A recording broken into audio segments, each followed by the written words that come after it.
नमस्कार दोस्तों, मेरा नाम डॉक्टर देवेंद्र मित्तल है और आज का बड़ा ही रेलेवेंट टॉपिक मैंने आज आपके लिए चूज़ किया है।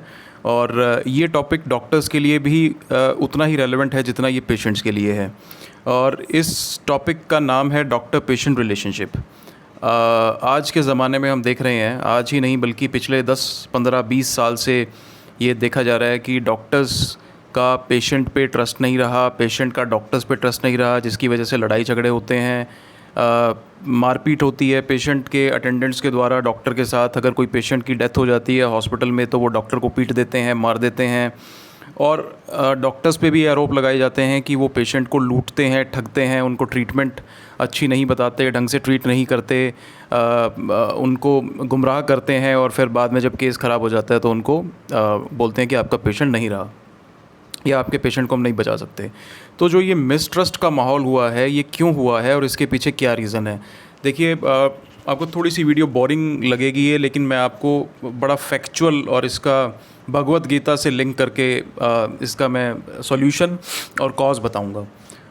इस चीज़ को जानने से पहले हमें ये जानना पड़ेगा कि हमारी सोसाइटी में अभी क्या चेंज आया है। हमारी सोसाइटी में 4 तरीके के पेशेंट होते हैं। पहला जो पेशेंट कैटेगरी का पेशेंट है उसे कहते हैं इग्नोरेंट पेशेंट। उस पेशेंट को कुछ नहीं पता कि उसे क्या बीमारी है, उसे ये नहीं पता कि उसे किस डॉक्टर के पास जाना है, कैसे ट्रीटमेंट मिलेगा या क्या दवाई खानी होगी, सर्दी खांसी ज़ुकाम में बेसिक दवाइयाँ क्या खाते हैं। वो होते हैं इग्नोरेंट पेशेंट्स। डॉक्टर ने जो कह दिया वो उन्होंने मान लिया और वो उस ट्रीटमेंट पे चलते हैं। Second type of patients, they are called as informed patients. उन पेशेंट्स को अपने राइट्स का पता है और उनको ये पता है कि अगर मुझे पेट में दर्द है तो मुझे गैस्ट्रो वाले डॉक्टर के पास जाना है, और अगर मेरी को हड्डी में फ्रैक्चर आया है तो मुझे ऑर्थोपेडिशियन के पास जाना है। उससे थोड़ा ऊपर कैटेगरी में चलते हैं, उन पेशेंट्स को हम बोलते हैं एम्पावर्ड पेशेंट्स।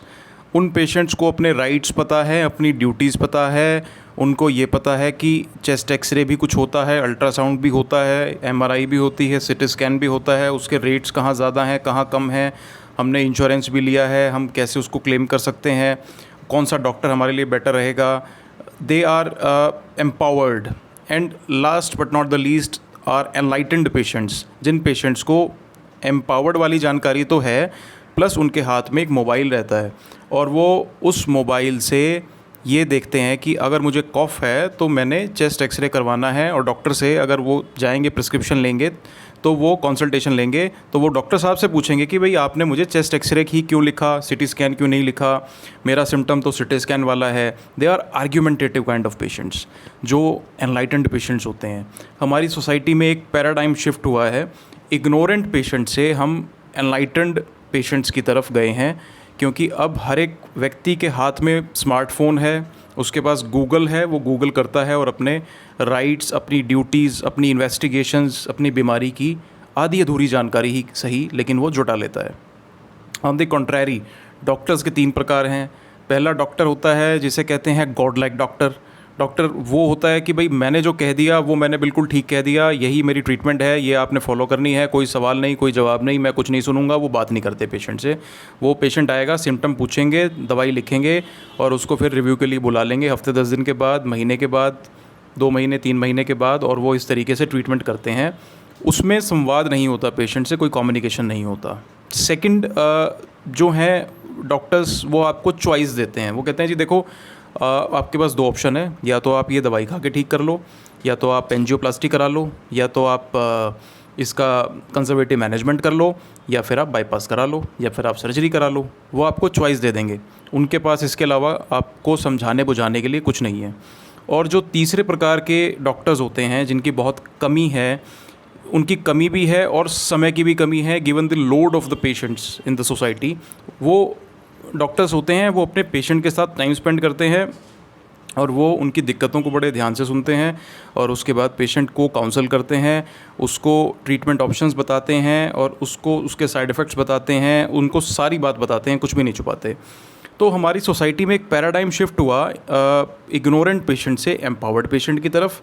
लेकिन जो डॉक्टर्स वाला शिफ्ट है, जो गॉड लाइक डॉक्टर्स है, जो स्पेंड टाइम करने वाले डॉक्टर्स हैं, उसमें अभी शिफ्ट नहीं हुआ। डॉक्टर्स अभी भी, काफ़ी doctors, majority of the doctors, they don't talk with patients, they do not communicate with patients and they think that the patient will be treated by his medicine without communicating with the patient और with their attendants there off. अब इसमें problem यहीं आ जाती है कि जहाँ आपका communication नहीं होता वहाँ आपके लड़ाई झगड़े होते हैं। वहाँ पेशेंट ये कहता है कि भाई मेरे को तो आपने बताया ही नहीं, आपने मुझे कोई ट्रीटमेंट के ऑप्शन नहीं बताए, आपने मुझे साइड इफ़ेक्ट्स नहीं बताए, आपने तो हमारे पेशेंट को मार दिया। यहाँ लड़ाइयाँ होती हैं। एंगर का रूट कॉज क्या है? एंगर का रूट कॉज है non fulfilment of desires, non fulfilment of expectations. एक पेशेंट आपके पास आ रहा है, वो खर्चा कर रहा है, आप उससे संवाद नहीं कर रहे, आप उसको ढंग से नहीं बता पा रहे, या वो आपकी बात को नहीं समझ पा रहा, अल्टीमेटली उसके अकॉर्डिंग रिजल्ट नहीं आता और वो इरिटेट हो जाता है, फ्रस्ट्रेट हो जाता है और आपसे लड़ाई झगड़ा करने लग जाता है। इसका सबसे अच्छा एग्जाम्पल हमें भगवत गीता से मिलता है। भगवत गीता में कृष्ण भगवान ने अर्जुन के 18 काउंसलिंग सेशंस किए, क्योंकि वो 18 चैप्टर्स में है भगवत गीता।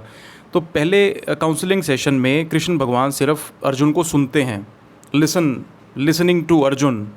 वो अर्जुन को सुनते हैं कि वो क्या प्रॉब्लम है उसकी, वो क्या कहना चाह रहा है, उसके हाथ क्यों काँप रहे हैं, वो अपने भाइयों से क्यों नहीं लड़ना चाहता। ये पहले चैप्टर में है, ये पहले काउंसलिंग सेशन में है। दूसरे काउंसलिंग सेशन से लेकर 17वें काउंसलिंग सेशन तक कृष्ण भगवान उसको बताते हैं कि उसका क्या कर्तव्य है। वो उसको डराते हैं अपना रौद्र रूप दिखा के, वो उनको समझाते हैं, अर्जुन को समझाते हैं कि ये तुमने करना है और इसके क्या कॉन्सिक्वेंसेस हो सकते हैं। तो जो 2 खंड चैप्टर 2 से चैप्टर 17 तक अध्याय, जो आपके दूसरे अध्याय से 17वें अध्याय तक भगवत गीता में काउंसलिंग है कृष्ण भगवान के द्वारा अर्जुन की। और जो 18वां काउंसलिंग सेशन है, जो 18वां चैप्टर है, उसमें वो रिव्यू करते हैं, वो रिवाइज़ करते हैं जो उन्होंने कृष्ण भगवान ने अर्जुन को बताया है। लाइकवाइज अगर डॉक्टर्स और पेशेंट्स ये चाहते हैं कि उनकी रिलेशनशिप अच्छी बनी रहे, उनके बीच में लड़ाइयाँ ना हो, तो एक फॉर्मूला है अलर्ट, फॉर्मूला ऑफ अलर्ट, जो सबको ध्यान देना चाहिए और ख़ासकर डॉक्टर्स को। ए का मतलब क्या है? ए का मतलब है एक्नॉलेजमेंट। अलर्ट में ए का मतलब एक्नॉलेजमेंट है। आप अपने पेशेंट को एक्नॉलेज करिए। हाँ जी डॉक्टर साहब के पास कोई पेशेंट आया है और आप पेशेंट की तरफ ध्यान भी नहीं दे रहे, देख भी नहीं रहे और आप अपना लिखने में लग गए, उसकी ट्रीटमेंट नहीं। आप एक्नॉलेज करिए, हेलो मिस्टर सुभाष, आप आए हैं, बैठिए। कुछ नहीं जाता आपका, इतना बोलने में क्या जाता है? पेशेंट को कॉन्फिडेंस हो जाएगा भाई, उसको लगेगा डॉक्टर साहब ने मेरा नाम लेके मुझे बुलाया है, वो बैठेगा, आपसे बात करेगा। सेकेंडली लिसन, आप उसकी बात को सुनिए, पेशेंटली सुनिए उसकी बात को। देखिए आपके लिए वो लेमैन है, उसको नहीं पता कि उसको क्या बीमारी है। वो आपको बोलेगा कि जी मुझे तो पैरों में भड़क है, मुझे तो सर में भड़क है, मुझे तो हाथ पैर में ऐसे दर्द होता है, वो मेरी गर्दन में चला जाता है, वो मेरे पेट के उस हिस्से में चला जाता है। वो आपको इस तरीके से बताएगा अपनी प्रॉब्लम को, लेकिन आपने उस पर कोई रिएक्शन नहीं देना, आपने हंसना नहीं है, आपने उसकी बात को नहीं काटना, आपने सुनना है, आपने लिसन करना है। तीसरा है अलर्ट में ALE, ई का मतलब एक्सप्लेन। फिर आपने उसकी दिक्कत को एक्सप्लेन करना है, जो भी आपको बात समझ में आई है उसके सिम्टम से वो आपने एक्सप्लेन करनी है। चौथा फॉर्मूला जो है इसमें अलर्ट में आर का मतलब रिव्यू। आपने उससे पूछना है कि पेशेंट जी आपको जो मैंने समझाया वो आपको समझ में आया ना? ये एक्सरे में क्यों करवा रहा हूँ, ये अल्ट्रासाउंड में क्यों करवा रहा हूँ, या ये दवाई में क्यों लिख रहा हूँ? आपने इस बात का पेशेंट से रिव्यू लेना है। और टी का मतलब है थैंक यू। आपने पेशेंट को थैंक यू बोलना है। आप पेशेंट से एक्सपेक्ट मत करिए कि पेशेंट आपको थैंक यू बोलेगा। You being a doctor, you being on the upper side, you have to thank your patient because that patient has given you the opportunity to serve the public. तो अगर उस व्यक्ति ने आपको opportunity दी है public को सर्व करने के लिए, तो आपको उसे थैंक यू बोलना पड़ेगा, आपको उसे थैंक यू कहना पड़ेगा। एक थैंक यू कहने में कुछ नहीं जाता। किसी पेशेंट को आपने एक्नॉलेज किया, उसकी बात को सुना, उसको बीमारी के बारे में एक्सप्लेन किया, उसको रिव्यू किया और बाद में उसको आपने थैंक यू कह दिया, दैट इज़ ऑल अलर्ट। अगर आप अलर्ट के फार्मूला को अपनाते हैं तो मैं ये समझता हूँ कि हमारे डॉक्टर्स और पेशेंट्स के बीच में जो एक कम्युनिकेशन गैप है वो ख़त्म हो जाएगा। और जो ये आए दिन लड़ाई झगड़े होते हैं, बारिंग फ्यू एक्सेप्शंस, देखिए एक्सेप्शंस हर जगह होती हैं, लड़ाइयाँ आप इस बात से तो 100% ख़त्म नहीं कर सकते, लेकिन काफ़ी हद तक अगर आप अपने पेशेंट से संवाद रखेंगे, उससे बात रखेंगे, कम्युनिकेट करेंगे और उसको एक्नॉलेज करेंगे, उसको धन्यवाद देंगे, तो बदले में भी आपको धन्यवाद ही मिलेगा। आपको लड़ाई झगड़ा कोई भी पसंद नहीं करता, कोई भी नहीं करना चाहता। तो प्लीज़ इस वीडियो को लाइक करिए, शेयर करिए, चैनल को और सब्सक्राइब करिए। मेरे चैनल को और वीडियो को प्लीज़ आगे फॉरवर्ड करिए। बहुत बहुत धन्यवाद।